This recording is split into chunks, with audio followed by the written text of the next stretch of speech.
여의도 사사건 건입니다. 월요일에 뵙는 두 분이죠. 서정욱, 장윤미 변호사가 함께하겠습니다. 어서 오십시오. 안녕하세요. 예, 지난주에 총선 후보 등록이 마감되고 본격적인 선거전에 돌입한 오늘 여야 대표가 어떤 일정을 소화하고 있는지 살펴봤습니다. 자, 먼저 한동훈 국민의힘 비상대책위원장입니다. 서울 영등포구 여의도에서 출근길 인사를 하고 이후 성동구, 중구, 강동구 일정까지 서울에 집중하고 있고요. 다음 이재명 더불어민주당 대표. 오늘 경남으로 향했는데 거제에 이어서 창원, 김해, 양산까지 도는 일정을 소화하고 있습니다. 자, 한동훈 위원장은 수도권의 심장 서울, 그리고 이재명 대표는 부울경 PK로 갔는데 자, 후보자 등록이 끝난 그 다음 첫 주 매우 중요한 시기 아니겠습니까? 여기 동선에도 의미가 담겨 있을 것 같은데 서정 변호사님 먼저 말씀해 주시죠. 아마 이제 그 전국을 다 이제 그 전략적으로 돌 테니까 뭐 어느 지역부터 가는 게 큰 의미는 없지만 저는 이번에 총선에 가장 중요한 전투가 세 개가 있다 봐요. 하나가 이제 그 우리 한강 벨트, 예. 그다음에 두 번째 낙동강 벨트, 그리고 이제 그 경기도의 수원성 전투, 예. 수원에 그 5개 지역이 있습니다. 그러다 보니까 이제 그 한동훈 위원장은 이제 서울 한강 벨트, 그다음에 이재명 대표는 낙동강 벨트. 이렇게 전략적으로 중요하니까 도는 게 아닌가 이래 봅니다. 예, 장 변호사님은요? 예. 네, 특히 이제 민주당에서 첫 행선지로 PK를 좀 공략하겠다는 거는 의미심장한 부분이 있는 것 같습니다. 어떤 그 정당의 로열티라는 게 PK, TK 또 기류가 다른 부분이 있고, 또 어떤 판세의 출렁임에 따라서 민주당 지지세가 확 쏠릴 수도 있는 좀 전략적인 요충지라고 할까요? 그렇기 PK 요? 때문에 예. 네, 그래서 이재명 대표가 직접 현장에 가서 그 지역에서 소구할 수 있는 여러 정책을 내놓은 것 같습니다. 예. 이를테면 그 김경수 전 지사가 이야기를 했던 뭐 부울경, 메가시티 같은 건 그 방향성과 관련해서 지방 거점과 관련한 그런 이슈들을 환기하는 것 좀 같습니다. 차별화를 하겠다. 그렇습니다. 여당 전략과. 예, 잘 들었습니다. 자, 본격적인 선거전에 나선 여야 대표의 발언을 듣고 이어가도록 하겠습니다. 이제 대화의 물꼬가 트인 것이고 국민의 건강이라는 중요한 문제에 대해서를 앞두고 국민들이 걱정하지 않으시도록 정부가 이 정책을 잘 추진해 주실 것이라고 생각합니다. 우리 국민의힘도 필요한 중재와 대화의 분위기와 장을 만드는데 최선을 다해서 할 일을 할 것이라는 말씀을 드립니다. 말따 행따인 윤석열 정부 실패, 우리 민주당이 확실하게 바꾸겠습니다. 치솟는 물가에도 하락 주문만 외치는 윤 정권 참 안타깝습니다. 가뜩이나 생활고로 힘든데 대통령실이 국민 마음을 위로하기는커녕 한 번도 아니고 두 번씩이나 불을 지르고 있습니다. 예, 먼저 한동훈 위원장 발언에 대해서 좀 살펴보죠. 예, 서정욱 변호사님, 지난주에 서해 수호의 날 기념식에서 이제 윤 대통령하고 한 위원장이 또 만나지 않았습니까? 그래서 뭐 당정 갈등이 뭐 재발되는 거 아니냐 이런 우려를 불식시키는 상황이에요. 그런 상황에서 좀 전격적으로 이루어졌다고 볼 수가 있을 것 같아요. 한동훈 위원장이 이제 의정 갈등이었죠. 중재자로 나서지 않았습니까? 이 상황 어떻게 보셨어요? 그렇죠. 결국은 이제 그 대통령실하고 이제 그 국민의힘은 원팀, 하나의 운명 공동체입니다. 그리고 이제 그 한동훈 위원장이 앞으로 이제 정책으로 그리고 이제 민생으로 승부를 하겠다. 예. 이러려면 이제 대통령실하고 이제 긴밀한 협조가 필요하고요. 그리고 지금 이제 그 이 의료 정원, 의대 학생 정원 문제는요, 상당히 선거판에 중요한 이슈로 부각되고 있습니다. 예. 처음에는 이제 그 상당히 그 국민의힘에 유리한 이슈로 왜 그러냐면 이제 국민 대다수가 정원을 원했거든요. 근데 지금 이게 장기화되면서 예. 좀 이제 국민들이 불안해하고 또 불편해하면서 이제 그 오히려 불리하게 좀 작용하는 측면도 있습니다. 그 점에서 이제 한동훈 위원장이 어떻게든 이게 중재해서 빨리 이제 그 끌어내야만 그래야만 이게 선거에 상당히 예. 호재가 될 수 있기 때문에 전격적으로 중재자로 나선 게 아닌가 이렇게 보입니다. 전공의들에 대한 그 면허 정지 행정처분 일단 이것부터 좀 유연하게 해달라 이렇게 한동훈 위원장이 그 건의하지 않았습니까? 이걸 윤 대통령이 바로 이제 즉각 수용을 했는데 그만큼 대통령실도 이 문제를 계속 그 강대강 대치로 좀 가면 안 되겠다 이런 그 문제의식을 갖고 있다고 봐야 될까요? 그렇죠. 그런데 문제는 이제 이거는 대화의 시작에 불과하고요. 예. 이걸로 이게 해결할 수는 없죠. 결국 한동훈 위원장이 한 번에 2,000명씩 다 하는 그게 좀 과하니까 아마 이제 숫자 부분에서도 약간 이게 조정 이런 중재안까지 내놔야만 근본적으로 해결되지 않겠습니까? 면허 뭐 정지 처분만 안 한다 해서 이게 그 해결되는 게 아니거든요. 그러니까요. 따라서 예. 이제 그 숫자까지도 저는 한동훈 위원장이 중재안을 내놓을 가능성이 있다 이렇게 봅니다. 예, 숫자까지도 이제 조만간 좀 시간을 두고 좀 그렇게 나설 가능성이 있다 이렇게 봐주셨는데 장 변호사님 어떻게 보셨어요? 저는 한동훈 비대위원장이 출로를 마련하는 데 역할을 하는 건 당연히 국민들을 위해서 필요한 부분이고 여당 대표로서 할 수 있는 일이다. 할 수 있는 일이라고 예. 생각합니다. 그런데 이 부분이 사실 의대 교수들의 아주 단체적인 사직서 제출 움직임을 좀 제동을 걸기 위해서 전격적으로 이뤄진 측면이 있었는데요. 그 흐름을 막지는 못했던 것 같습니다. 오늘 사직서 제출 시작했잖아요. 네, 그게 예. 현실화하고 있으니까요. 그리고 의대 교수 협의회 측에서 나오는 것도 어제 간담회를 해봤지만 좀 공허하고 알맹이가 없었다라고 좀 평가 절하를 하고 있습니다. 그렇기 때문에 상당히 좀 난감한 상황일 수밖에 없어 보이는데요. 지금 말씀 주신 대로 좀 더 적극적인 역할이 있어야 될 것 같습니다. 아마 두 가지 층의 어떤 조율이 있을 수 있을 것 같은데 의대 정원 수 자체에 이 정부가 물러선다들지요. 아니면은 이 처분을 하는 데 있어서 물러서는 거. 근데 처분을 하는 데 있어서 물러서는 건 의사들 그리고 의사 직업 단체들한테는 큰 플러스 요인이 안 될 것이거든요. 그런데 그 과정에서 한동훈 비대위원장이 어느 정도 역할을 할 수 있을지 그리고 정부로부터 협상의 대리인으로서 어느 정도 정권을 받았는지는 좀 의문의 측면이 있습니다. 예, 좀 지켜봐야 되겠군요. 네. 예, 두 분 말씀하신 대로 사실 그 핵심 쟁점이라고 볼 수가 있죠. 정원 2,000명 문제 이거 관련해 가지고 그 의료계는 이거부터 좀 철회해야 된다. 아직도 그런 입장을 고수하고 있고요. 정부도 의대 정원 2,000명 증원 철회는 응할 생각이 없다. 이렇게 지금 핵심 쟁점에 대해서 아직 이렇게 맞서고 있는 상황인데요. 진짜 지금까지 상황 좀 정리해 보면 한동훈 위원장 앞서 우리 들은 대로 말한 대로 대화의 물꼬만 트인 상황이 아닌가 이렇게 생각이 되는데요. 서 변호사님 어떻게 보십니까? 여기서 이제 그 한 명도 정원을 못하고 정부가 100개 들고 물러나면요. 대한민국이 무너지면 이게 나라도 아니죠. 이제까지 왔는데 한 명도 정원 못하고 반발에 의해서 물러나면 이 정권이 무너지는 거지 이게 말이 안 되잖아요. 여당 지지자들 중에서 정부가 물러서면 안 된다 이렇게 좀 강경한 입장을 갖고 계신 분들도 계시잖아요. 근데 한 명도 정원을 못하고 물러서면 안 된다 이 말이고요. 예. 그리고 이제 그 정부도 반드시 이번에 한 번에 꼭 2,000명이 돼야 될 이런 필연적인 이유도 없는 거 아니겠습니까? 그 제가 보기에 그 사이에 답이 있지 않겠습니까? 이거는 이제 그 서로 얼마든지 대화로서 서로 이제 허심탄회하게 한번 예. 머리를 맞대고 좀 조정해 본다면 요즘 이제 그 안철수 의원부터 여러분들이 단계적 정원론이나 숫자를 이렇게 그 선에서 타협해라 이런 이야기들이 많거든요. 예. 저도 그게 맞다 봐요. 뭐 예를 들어 1,000명이면 1,000명이다. 또는 이게 500, 1,000, 1,500 늘린다든지 이런 데 다양한 안을 가지고 서로가 이게 극단적인 주장만 고집할 게 아니고 그 안에서 이게 타협이 노는 게 이게 바로 정치의 묘미가 아닌가 예. 이래 봅니다. 그 말씀하신 대로 의사 출신인 안철수 의원 지금 국민의힘 공동선거대책위원장 맡고 있는데 그 단계적인 증원 방안을 좀 논의해보자 이렇게 공개 제안을 했어요. 자, 장 변호사님. 그런데 그 여권에서도 지금 이게 강대강대치 계속하면 안 된다. 네. 우려 속에서 이런 얘기들 나오고 있는데 그 의사들도 좀 물러서지 않으면 이게 뭐 이런 제안들도 좀 무용지물 그렇죠. 아니겠습니까? 그러니까 사실 처음에 문재인 정부에서는 400명씩 10년간 증원하자라고 했을 때도 상당한 반발에 부딪혔었습니다. 그리고 코로나 구명 때문에 현실화하지 못했던 측면이 있는데 예. 지금은 의사 진영 내부에서도 그럼 1,004명 이게 아마 OECD 다른 국가들과 관련해서 견주어 봤을 때 수치화하면은 우리나라 증원으로 좀 적정한 숫자라고 주장을 하는 분들이 계시더라고요. 아, 그래요? 예. 그러니까 어느 정도 그러면 의사 집단 내에서도 조금 어느 정도 이견 조율을 할 수 있을 거라고 보시는 저는 거예요? 그 중간 지점을 찾을 수 있을 거라고 생각하는데 그렇기 때문에 관건은 정부 입장인 것 같습니다. 사실 예. 대통령 정책실장도 이 부분과 관련해서 물러설 수 없었다고 하는데 저는 그 부분이 지금 물러서기에는 좀 실기한 것이 아닌가라는 생각이 들어요. 왜냐하면 지방 의대에 몇 명씩 어떻게 배분할지 다 교육부 장관이 브리핑까지 했거든요. 그리고 거기에 따른 여파로 뭐 재수를 한다, 반수를 한다 이런 흐름까지 이어지고 있습니다. 그렇게 중차대한 일을 사실상 원점으로 돌린다. 왜냐하면 이 2,000명이 1,000명대로 조율이 되더라도 정부로서는 상당히 그 기조가 흔들린다고 국민들은 느낄 것이기 때문에요.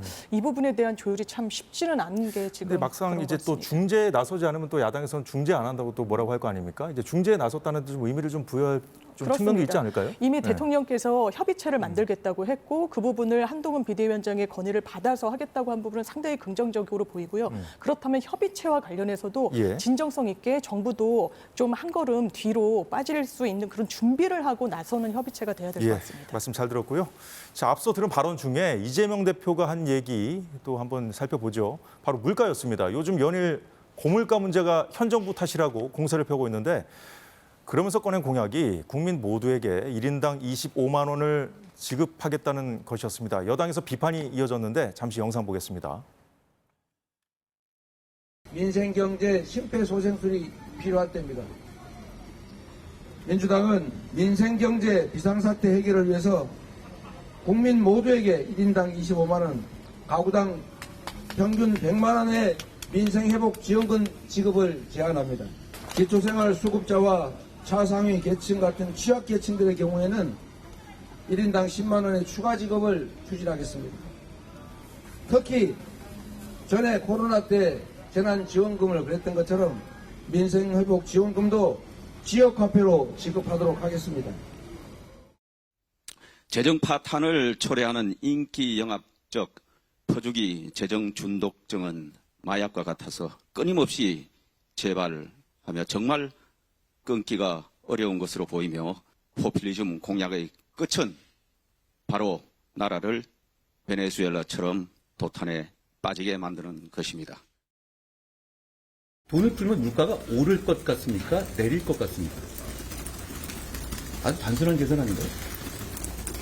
물가를 잡기 위해서 물가로 인한 고통을 해소하기 위해서 오히려 물가를 상승시킨다? 그건 책임 있는 정치가 내놓을 수 있는 대책이라고 볼 수 없습니다. 예, 장유미 변호사님. 네. 이재명 대표의 뭐 공약이라고 할 수 있겠죠. 네. 워낙 그 국민들 삶이 요즘 팍팍하다 보니까 그렇습니다. 좀 숨통이라도 좀 트여주자 이런 차원에서 한 것 같은데 네. 자 그럼에도 불구하고 이 여당의 좀 비판도 좀 들었잖아요. 네. 이제 첫째, 그 선거를 앞두고 또 매표 행위를 하는 거냐 이런 지적 나왔고 이거는 뭐 그동안 계속 해왔던 얘기니까요. 두 번째 포인트가 중요할 것 같아요. 지금 물가 잡자, 인플레 잡자 하면서 이 얘기 한 거거든요. 네. 지금 물가 잡자면서 돈 풀자는 게 말이 되는가? 그런데 예. 지금 후자 같은 경우에 경제 양극화가 이 정부 들어서 심화되고 있다는 지적이 있습니다. 최근에도 기초생활수급자분들이 물가로 인해서 식비를 줄이고 있다라고 하거든요. 그렇다면 이것이 단순한 현금 살포라면 저는 이게 대중추수적인 정책이라고 비판받을 수 있다라고 생각하는데 예. 어쨌든 지역 경제 활성화 연결지어서 지역 화폐 형식으로 그러니까 재래시장 등 일정 정도 부분에서 사용이 가능하도록 제한을 둬서 이 부분을 경제 활성을 하는 데 있어서 견인책으로 하나 고민해보자라는 것으로 이제 읽히고요. 여기에 들어가는 예산이 한 13조 원이 된다라고 합니다.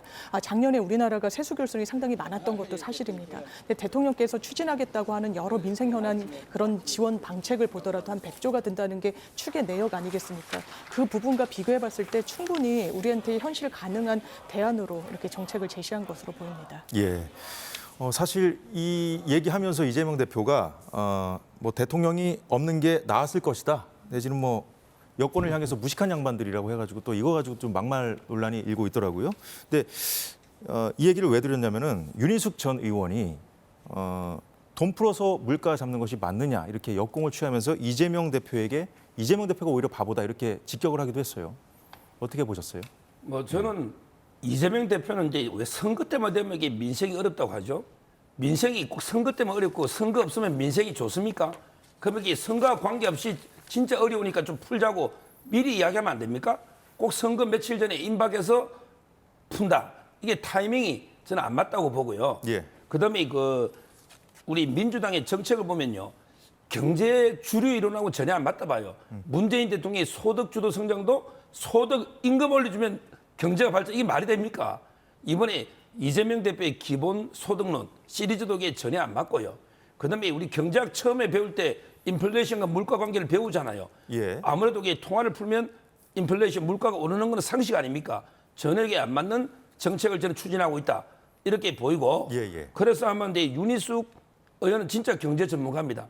그래서 이제 오히려 당신들이 경제 이론을 너무 모른다. 이렇게 직격탄을 날리고 그다음에 이재명 대표가 차라리 대통령이 없었으면 좋겠다. 이게 무슨 이게 또 이거는 망언 아닙니까? 어떻게 국민이 뽑아준 대통령이 없으면 좋겠다. 지금 국민의 또 상당수는 오히려 민주당 이재명 대표 이끄는 민주당이 국회 다수에서 경제의 발목을 잡는 거 아니야? 이런 게 비판도 있지 않습니까? 저는 말을 좀 이게 가려서 해야 된다고 봅니다. 예. 지금 뭐 윤희숙 전 의원 발언까지 좀 우리가 살펴봤는데 이제 지금 공박이 지금 벌어지고 있는 상황이죠. 사실은 처음에는 이제 국민의힘에서 그 입장을 이렇게 빨리 내지는 않았거든요. 네. 사실 이 너무 이제 국민 삶이 팍팍하다 보니까 이 문제를 건드리기가 조금 지금 당 내에서는 좀 신중한 그런 기류도 네. 있었다고 하는데 지금 계속 오늘 이제 발언이 나오고 있거든요. 비판 발언이. 예. 근데 정치권에서는 그런 시각도 있는 것 같습니다. 사실 여권 내부에서도 비슷한 정책을 추진하려고 했는데 그 부분과 관련해서 민주당이 조금 더 선제적으로 낸 게 아니냐라는 뭐 이런 예측, 뭐 관측도 나오고 있는데요. 지금 우리나라 경제 매우 좋지 않습니다. 무역 적자가 지난해 100억이 넘었어요.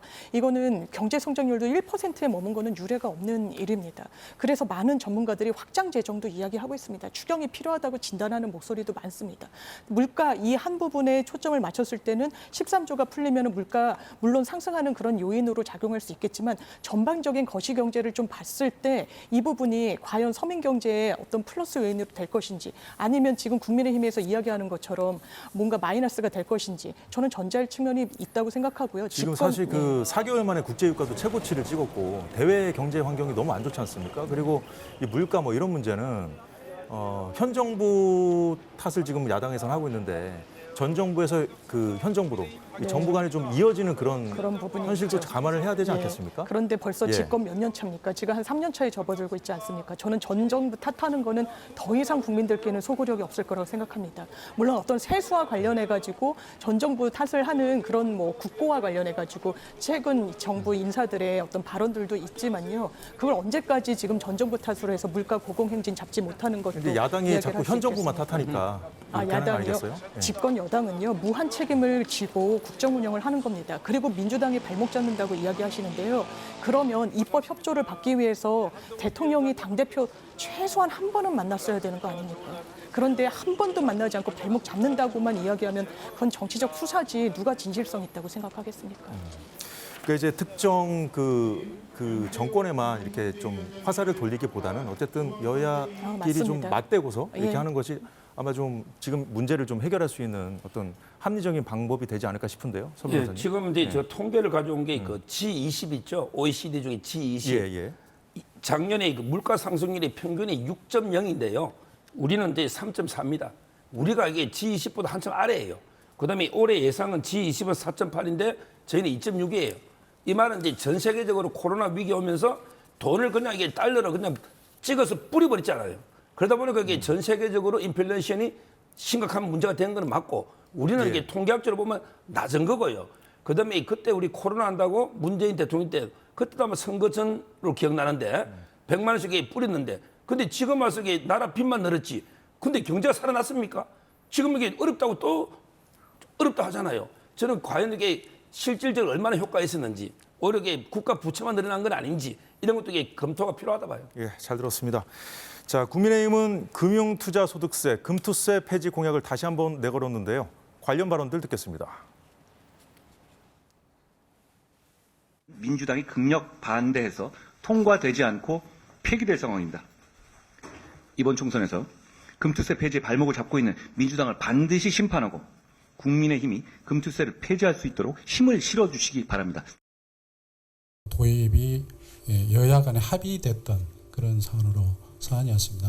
기존의 도입 취지에 대해서 지금 상황에서 그 가부가 어떤 것이 바람직스러운가에 대한 그 검토, 이 수준이라는 것을 말씀드립니다. 예, 서 변호사님, 지금 국민의힘이 좀 분위기 반전이랄까요? 이걸 좀 노려보면서 민생 챙기기 좀 앞세우겠다 이렇게 나오면서 지금 내건 것이 바로 이제 금투세 폐지인데 어떻게 보셨어요? 저는 이게 반드시 필요하다 봐요. 오늘 그 이준석 대표 재산 보니까 코인 거래로 이게 했는지 19억 얼마가 됐더라고요. 불과 몇 년 전에 3억대라고 제가 기억나는데. 그건 개인적인 의심이죠? 아니, 코인이 돼 있어요. 신고 내역을 제가 다 확인했습니다. 내역을 확인했다. 이제 업비트하고 비썸하고 한 6, 7억 코인이 있어요. 그거는 이제 그 아마 팩트입니다. 신고했기 때문에 등록이 확인해 보시고. 근데 이런 이제 코인이나 또는 이제 주식이나 이런 이제 이자나 이런 걸로 이제 종합적으로 금융 소득이 5천만 원이 넘는다. 이럴 때 이제 그 뭐 20%든 얼마든 세금을 거두 이런 제도거든요. 예. 근데 저는 이게 문제인 게요. 우리나라 주식 시장이 엄청나게 저평가돼 있어요. 예. 코리아 디스카운트. 우리 일본도 밸류업 이래가지고 이제 PBR이 1이 넘잖아요. 근데 우리나라는 PBR이 0.23 되는 지수사들도 수두룩 갑니다. 왜 이렇게 한국 주식이 지금 1,400만 이상이 투자하고 있거든요. 근데 엄청나게 저평가됐잖아요. 이런 거에 저는 원인이 있다 봐요. 이런 자국의 규제나 세금이 도입됨으로써 주식시장의 매력을 잃어가는 거예요. 예. 따라서 저는 주식시장을 살리고 활성화하면 오히려 이제 기업들도 자금 조달하고 그다음에 부효과로 소비도 늘고 여러 가지 장점이 있는 거죠. 그래서 저는 이게 폐지가 필요하다 이렇게 보이고 이게 2조입니다. 2조. 이재명 대표 13조 뭐 가볍게 13조 한다는데 이 2조 가지고 부자 감세다 이렇게 할 게 아니고 논리적으로도요. 주식 투자하다가 손해본 개미들이 대부분이죠. 근데 손해볼 때는 나라가 10원 하나 도와줍니까? 근데 이득이 났을 때만 20% 걷어가는데 이게 맞나요? 어차피 양도거래세는 동일하게 냅니다. 손해보든 이익을 얻든 다 세를 내잖아, 세금을. 근데 내야지 얻을 때만 세금 걷어가고 돈 잃었을 때는 나 몰라라 국가가 안 도와주잖아요. 그래서 저는 이게 세금이 폐지된다 봅니다. 자, 장유미 변호사님, 네. 이 금투세 폐지에 민주당이 이제 장애물이 되고 있다는 식으로 이제 한동훈 위원장이 얘기를 하니까 네. 민주당에서는 사실 이게 과거에 금투세 만들 때 여야 합의로 도입된 거다 맞습니다. 이렇게 반박을 하면서도 또 이거 뭐 검토 중이다 예, 민주당도 예. 이런 입장이거든요. 그러니까요. 그런데 저는 그런 부분이 있는 것 같습니다. 주식 거래세가 있으니까 이게 이중과세 아니냐라고 하는데 주식 거래세는 말 그대로 거래에 따른 어떤 과세를 하는 것이고 그렇죠. 예. 이 금투세라는 건 무조건 이득을 냈다라고 과세하는 게 아닙니다. 연간 이득액이 5천만 원 이상이어야 돼요. 거기에 20% 과세를 하는 건데요. 이게 과연 일반 개미 투자자라고 하는 제 주변의 투자자들 1년에 5천만 원 이상 투자 수익 내시는 분들 많지 않습니다. 그렇다면 이것도 일종의 부자 감세 아니겠느냐. 그리고 주식시장에 코리아 디스카운트 이야기하시는데 예. 물론 여러 과세 요인도 있을 거라고 생각합니다만 저는 근본적인 건 우리나라의 안보 문제가 자리 잡고 있다라고 생각합니다. 안보가 불안하죠. 북한이 전쟁을 헌법에 넣고 있는 그런 상황으로 돌입하고 있습니다. 그러면 대한민국은 매력적인 투자처가 될래야 될 수가 없습니다. 그래서 우리나라의 공공기관도 해외 주식 보유를 더 비율을 높이고 있다는 거 아니겠습니까? 자국의 공기업도 이럴지언정 또 어떻게 외국 기업들의 투자를 유치할 수 있겠습니까? 그런 부분에 대한 전향적인 검토 또한 같이 필요하다고 생각합니다. 예, 잘 들었습니다. 자, 다음 주제로 넘어가 볼까요? 이재명 대표의 쉐쉐 발언이 불붙인 중국과의 외교 문제도 선거 이슈로 떠올랐습니다. 영상 확인하시죠. 가장 크게 망가뜨린 게 뭐냐? 외교입니다. 우리나라 최대 흑자국가 수출국가 중국이 지금은 최대 수입국가가 돼버렸어요. 중국 사람들이 한국 싫다고 한국 물건을 사질 않습니다. 왜 중국을 찝쩍거려요? 그냥 쎄쎄. 대만에도 쎄쎄. 이러면 되지. 뭐 자꾸 여기저기 찝쩍거리고 무슨 양안 문제 우리가 왜 개입합니까? 대만 해비 뭘 어떻게 되든 중국과 대만 국내 문제가 어떻게 되든 우리가 뭔 상관 있어요? 대한민국이 중국에 대해서 강경 일변도의 외교 정책을 펴고 있다고 생각하시나요? 전혀 그렇지 않죠. 저희는 국익과 국제정세 그리고 우리의 발전과 우리 시민의 이익을 위해서 필요한 외교 명분 있는 외교 정책을 하는 겁니다. 오히려 지난 문재인 정부와 이재명 대표가 너무 불종적인 중국 편향적인 정책을 펴왔어요.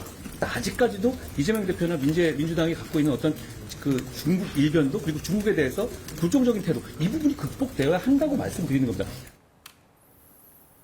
예, 방금 들으신 건 한동훈 위원장 오늘 발언이고 어제는 이런 얘기를 했습니다. 지난해 6월에 이재명 대표가 국장급에 불과한 싱하이밍 대사를 직접 찾아가서 훈시에 가까운 일장 연설을 15분 동안 고분고분 듣고 머리를 조아려주는 굴종의 모습을 보였다 이렇게 비판했는데요.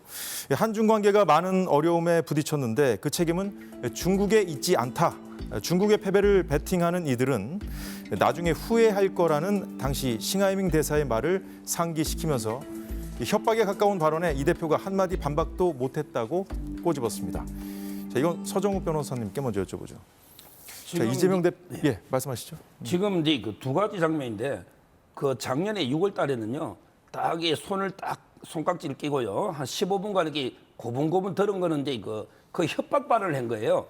중국의 패배 쪽에 베팅하면 대가를 치른다. 이거는 국가 간의 협박입니다. 부적절하죠. 그럼. 예. 근데 한마디 반박도 못하고 받아줬고 있더라고, 권칠성 대변인은. 그다음에 유튜브 중계까지 했잖아요. 그때 우리 국민의 자존심이 얼마나 무너졌겠습니까? 근데 며칠 전에 이 발언요. 저 흉내낸 거 보십시오. 민주당 지지자들도 저 모습을 차마 못 보겠다. 우리 제1야당의 대표 모습이 왜 이렇게 천박해졌습니까? 저 중국 사람 흉내내면서 저 얼굴 표정을 보십시오.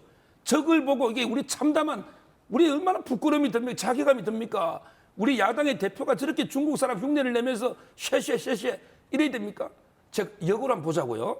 우리 한동훈 위원장이 일본에 대해서 똑같은 걸 할 수가 있잖아요. 우리가 일본한테 자꾸 집적거리면 안 됩니다. 일본이 뭐라도 우리는 아리가또 하면서 일본 사람 흉내를 내면서 아리가또 이렇게 해야 됩니다. 이남에게 민주당에서 얼마나 공격이 있겠습니까? 왜 일본한테 아리가또 하면서 이게 저자세로 나가느냐? 이럴 거 아닙니까? 똑같잖아요. 중국하고도 우리가 당당하게 실리 외교, 국위 외교 해야 되는 거고요. 그다음에 일본하고도 그래야 되잖아요. 근데 어떻게 민주당이 일본만 보면 그냥 무조건 죽창가 들고 이번에 총선이 왜 한일전입니까? 왜 국민의힘이 일본입니까? 말도 안 되는 프레임을 씌워놨고 일본은 그냥 무조건 일본은 우리나라 물건 안 삽니까? 우리가 수입 안 합니까? 중국만 합니까? 조금 이게 비중이 많으면 그러면 굴러가야 되고 일본은 좀 작으면 그래야 됩니까? 말이 안 되잖아요. 외교는 제일 중요한 게 품격입니다. 이재명 대표 좀 품격을 좀 지키세요. 제가 국민으로서 진짜 간절하게 호소합니다. 부끄러워. 진짜 제가 고개를 들 수가 없어요. 예, 지금 사실 장 변호사님, 중국이 이제 타이완을 언제 침공할지 호시탐탐 기회를 엿보고 있는 상황 아니겠습니까? 그런 상황에서 이제 미국과 대척점에 있는 상황인 것이고, 그랬을 때 이제 타이완을 혹시나 이제 침공했을 때 이게 이제 우리나라 안보에도 이제 큰 영향을 줄 수 있는 사안이기 때문에 지금 주시하고 있는 이슈이긴 한데 여기서 이제 이재명 대표가 이제 뭔 상관이냐 우리에게 그 문제가 이것 때문에 이제 국민의힘은 연일 이걸 좀 잡고 계속 비판을 하고 있거든요. 예, 공세수를 높이고 있죠. 근데 서 변호사님 말씀 주신 부분 중에 사실 중국의 쉐쉐라고 했다라는 부분은 사실 그 말의 전문을 보면 정확하게 의도는 그런 것 같습니다. 중국과 대만이 분쟁이 있죠. 하나의 중국 그 기조가 있지만 뭔가 갈등이 있고 그 부분과 관련해서 대한민국이 일종의 거리두기를 할 필요가 있지 않았겠느냐라는 문제의식인 것 같습니다. 왜냐하면 이분이 짚어주신 대로 대한민국에 정말 호시탐탐 침공을 하고 침공이 현실화됐을 땐 저희도 분명히 입장을 더 분명히 해야 될 필요가 있겠죠. 한미 우호 관계 속에서도 그렇고요. 그런데 그런 상황이 아니고 갈등이 좀 수면 아래에 있는 상황일 때 대통령이, 그것도 대한민국의 대통령이 타국의 분쟁에 대해서 대단히 선명하게 메시지를 낸다?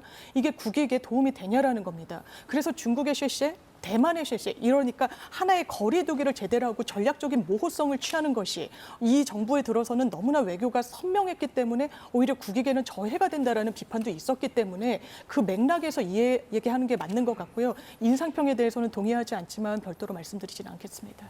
전략적 모호성 말씀을 하셨는데 이 부분은 좀 더 따져볼 필요가 있을 것 같습니다. 서 변호사님.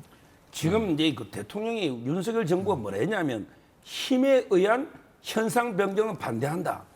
너무나 당연한 이야기 아닙니까?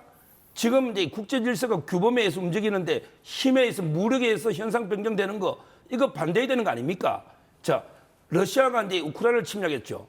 근데 만약에 중국이 힘으로 대만을 침략한다. 이러면요. 그 다음에 바로 북한이 또 이게 우리를 노릴 겁니다. 이게 다 연결돼 있는 거예요. 지금 주한미군이 움직일 수도 있으니까요. 그렇죠. 여러 가지로. 따라서 이제 우리는 중국이 힘으로 대만을 이렇게 합병하는 걸 우리는 반대해야 됩니다. 힘에 의한 해상 이거는 우리를 위해서도 굳건하게 지켜야 되는 거예요. 지금 국제 질서는 미국, 일본, 우리처럼 근데 국제법 질서 규범에 따라서 운영하자는 자유주의 세력이 있고 그다음에 러시아나 중국, 북한처럼 힘에 의해서 현상 변경을 시도하는 이런 세력이 있잖아요. 이 국제 간의 연대가 중요한데 그러면 이게 중국이 대만을 침략하든 말든 우리는 물건만 팔아먹어야 되니까 아무런 세세 하면서 관여 아니 됩니까? 이거야말로 당견 중에 당견입니다. 이제 이 국민의힘이 연일 이제 비판 수위를 끌어올리면서 뭐 양안 문제라든가 뭐 중국 어선, 그 서해 불법 조업 문제 이런 것까지 이제 좀 전선을 좀 확대해서 민주당을 공격하고 있거든요. 그렇습니다. 예, 어떤 입장이십니까? 그러면서 더 나아가서 한국에 있는 외국인들 참정권 문제까지도 거론을 하던데요. 동의하기가 어렵습니다. 저는 한미일 공조 굉장히 중요하다고 생각합니다. 민주당도 친미가 당론이라고 할 수 있습니다. 그리고 어느 누구도 대통령한테 명시적으로 외교와 관련해서 입장 표명을 요구하지 않았는데 선명한 메시지를 낸다? 말씀 주셨다시피 중국은 대한민국의 GDP 교육 중에 굉장히 많은 부분을 차지합니다. 경제적인 타격으로 올 수 있다는 점을 한 국가의 지도자는 이 머릿속에 넣어야 된다는 이야기를 하는 겁니다. 그러면서 한미일 공조 중요하지만 상대적으로 또 북중러에 대한 관계는 어떻게 됐습니까? 상당히 멀어졌습니다. 박근혜 전 대통령만 하더라도요. 러시아와 관련된 어떤 외교 정책 같은데 상당히 공을 들여왔었습니다. 그런데 전 보수 정부에서도 이어왔던 부분을 흐름을 계속 이어가지도 못하면서 거리를 두는 그 측면이 우리나라의 이익에 부합하는지를 묻는 겁니다. 그리고 외국인 참정권도요.